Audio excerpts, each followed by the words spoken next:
All right, guys. So studying your YouTube audience is very important. Like a lot of people don't do that. Like when you grow an audience to like even if it's just small, like 2K or 5K YouTube subscribers, you got to start studying them. And all of that is in your YouTube analytics. You can just do that. Okay, if you try to check on your audience in your analytics, you'll be able to see when they are available on YouTube.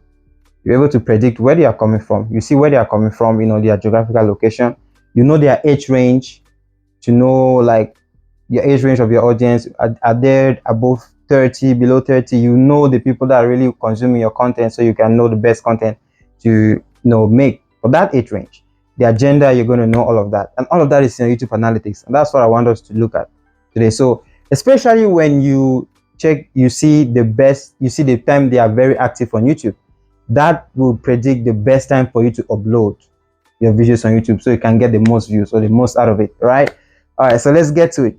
The one thing that is good about this is use your phone to check it, or use your computer, right? So I'll be using one of my phones to check it. So go to your browser and just download YouTube Studio, because the normal YouTube application on your phone cannot show you all of these things. Unless you're using your PC, you can go and use your computer and then you check it. So a lot of small creators are using their phones anyway, right? So yeah, let me use my phone. I don't want to use my computer.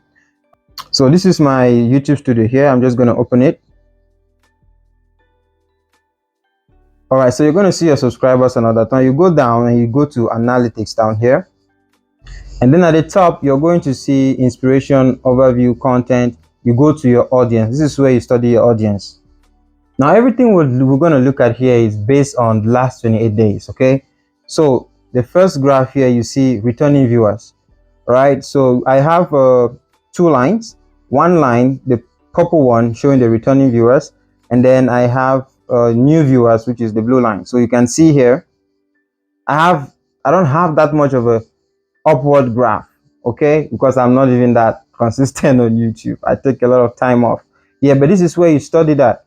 Okay, now when you go down here, you see when your viewers are on YouTube. Remember, this is in the last 28 days.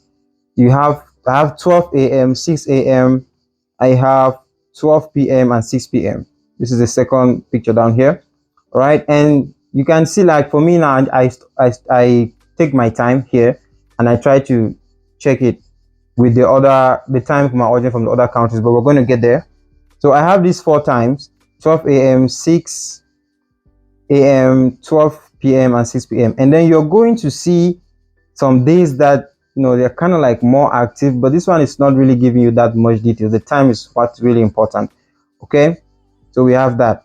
So let's go next to so if you scroll again, you're going to see their age range. The age range is like so I got 45.6% of my audience between the age 18 to 24, and 48.7% between the age 25 to 34, which makes sense because I was using my channel to teach on WhatsApp, so it kind of makes sense. Between the age range 35 to 45, I have just 5.6%. All right, so generally I can say my age range is from 34. So generally I can say my age range is from 18 to 44. My YouTube audience age range, right? Then I go again, you see your gender, which is the last 28 days. Most of my viewers are male, right? I have 84.8% males. Then females 15.2. Now the geography, this is what will take me to go back to the time thing in the beginning. So geography, I have 19.6 Nigeria. I can click on it to expand it. So I have 19.6 Nigeria. I have India 12.0, United States 4.4. At one point, most of my viewers was coming from Cameroon, because when I was teaching, I was mostly teaching Cameroonians. But now my Cameroon audience in the last 28 days has really gone down, which is just 0.9%. So up here you have, let me see if I can activate that pen.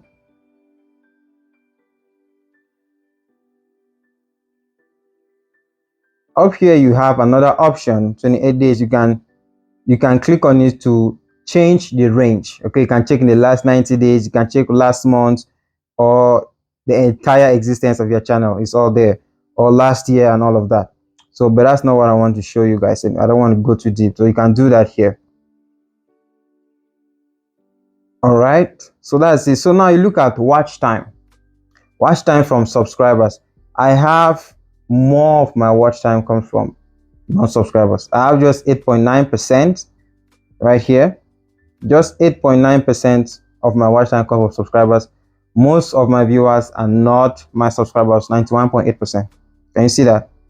It's crazy, isn't it? Yeah, and then look at format your viewers watch on YouTube. You have long form videos, shorts, and live. Right, so mostly my viewers mostly watch long form videos. I don't create a lot of short form videos because of that. I don't want to have an audience that's more engaged in short form videos, and then when you start creating long form videos, they find it too much for them to consume. So you have to be careful. You have to know that as well. All right, so now look at the geography. Right, I have Nigeria, India, United States. And then if you go back to the time thing up here, you're going to now look at your time. You can now try to predict the time in those countries, especially like where you're having the most of your audience, like Nigeria. If my time, I'm using GMT +3 time zone. My time here, if my time here is 10 o'clock, then I'll go online and check 10 o'clock here, what's the time in Nigeria, you understand? So I'll know how to post if I want to attract more of my Nigeria viewers, stuff like that. Very important. So you have to check all of this. It's very important, you know. So your YouTube analytics is really important to check. You can study your audience there. Almost everything about your audience you can study there. So always make sure you do that. Okay, and so you can now make, when you check out this stuff, you can now make the best videos for your audience, because you know the people that are feeding, you know, or consuming your content, the people you're going to make videos for. So this is one thing that people like don't do, or don't people. This is one thing that people take for granted, which you shouldn't, because it's very important for you to study your YouTube audience, right? So that's just what I want to share in this video, guys. I know in my last video I said I'm going to take a while without making a video, but you know, I'm packing out of this place, so I just thought of doing this one.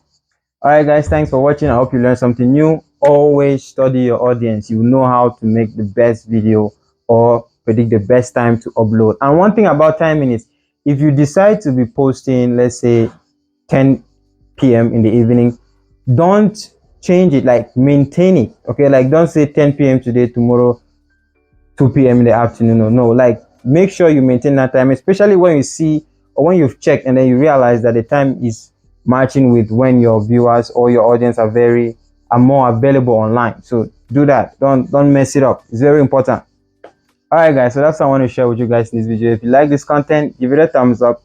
That's how you can support this channel, by liking. If you're a new person here, feel free to subscribe, and I will see you in the next video. Or better still, watch this one. Bye. I need to go somewhere.